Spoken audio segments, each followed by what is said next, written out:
जीवन को मधुर और सफल बनाने के लिए भारतीय मनुष्यों ने बहुत ही सुंदर सूत्र दिया है। चरे बेती चलते चले जाओ, ना रुको ना थको और ना ही निराशा के अंदर जाओ। उत्साह भर करके जीवन के अंदर आगे ही आगे बढ़ते चले जाओ। कहावत भी है, चलती का नाम गाड़ी। जो चलती रहती है उसी को गाड़ी कहा जाता है। जब गाड़ी रुक जाती है तो उसके भाग्य में खंडहर कबाड़ खाने में पहुंचना लिखा होता है। इसी प्रकार जो घड़ी चलती है वो घर की शोभा बनती है। जो घड़ी रुक जाती है उसको डस्टबिन में ही जाना होता है। जो नदी चलती है वो सागर तक पहुंचती है और जो नदी रुक जाती है उसके हिस्से में तो दुर्गंध, सड़ना और खत्म होना ही लिखा होता है। चलना जीवन है और रुकना मृत्यु है। जब हम रुकते हैं तब हम समझ लेना मृत्यु को प्राप्त हो जाते हैं और चलते रहते हैं तो जीवंत होते हैं। जो जीवंत होते हैं वही चलते हैं। मुर्दा कभी भी चल नहीं सकते। जब रुक जाते हैं तब जीवन मुर्दा हो जाता है और जब तक जीवन में चलते रहते हैं तब जीवन जीवंत और संजीव हुआ करता है। चलते रहो समय की तरह से। समय के सामने कैसा भी प्रलय आता है, कैसा भी उनके सामने युग बदलते हैं। कलयुग आए या सतयुग आए, कैसा भी तूफान आए, कैसा भी धरती पे भगवान आए चाहे शैतान आए, जो भी आए, समय कभी किसी के लिए नहीं रुकता है। समय निरंतर चलता है, इसलिए समय शाश्वत है, इसलिए समय नित्य नवीन है।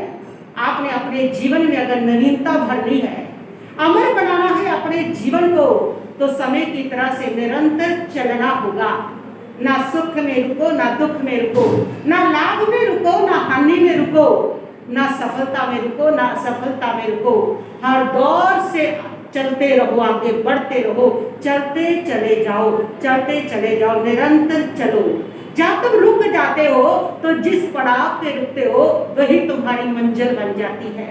असफलता आई जीवन में तो वहां निराश होकर के रुक गए, अब वो सफलता तुम्हारी मंजिल बन जाएगी और तुम कभी भी उससे आगे बढ़ नहीं सकोगे। और सफलता जीवन में आया, सुख आया, तो उसमें गफलत होकर के अगर उसमें रुक जाते हो तो उसके बाद परमानंद जो है, परम सुख है, उसको नहीं पा सकोगे, क्योंकि वही तुम्हारी मंजिल बन जाएगी। उस पड़ाव को मंजिल मत बनाओ, रुक करके निरंतर आगे बढ़ो, निरंतर चलते चले जाओ। कुछ लोग होते हैं जैसे परीक्षा में फेल हो जाते हैं तो वही रुक जाते हैं, बस कुछ नहीं हो सकता, अब हम कोई परीक्षा नहीं देंगे, रुक जाते हैं और वही अवसाद में चले जाते हैं। व्यापार में अगर तुम्हारे फेल हो गए हो, व्यापार नहीं चला, कुछ लोग निराश होकर के छोड़ देते हैं कि अब हम नहीं करेंगे और वही रुक जाते हैं। रुकना मृत्यु है, रुकना अवसाद देता है, रुकना निराश देता है।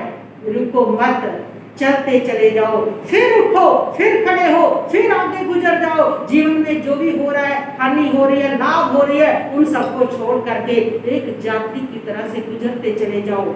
जीवन एक प्रवाह के समान है। जैसे जो प्रवाह नदी का बहता है तभी वो निर्मल रहता है, इसी प्रकार जीवन भी तभी निर्मल और तभी मधुर रह पाएगा अगर आप निरंतर बहोगे, निरंतर चलोगे, अगर आप कहीं भी रुकोगे नहीं। ये जीवन जो है एक यात्री की तरह से है। पूरा संसार एक सराय खाना है, ये रुकने के लिए नहीं है। जो लोग रुक जाते हैं वह लोग अटक जाते हैं और भटक जाते हैं। जहाँ सब चीज आने जाने के लिए है, सिर्फ गुजरने के लिए है, रुकने के लिए नहीं है। जो रुकते हैं वही असफलता पाते हैं, जो बढ़ते हैं वह असफलता नहीं, सफलता और परम सुख को प्राप्त कर लिया करते हैं। इसीलिए तो कहा जाता है, बहता पानी निर्मला खड़ा सो गंदला हुए, कि बहता हुआ पानी ही निर्मल हुआ करता है। जैसे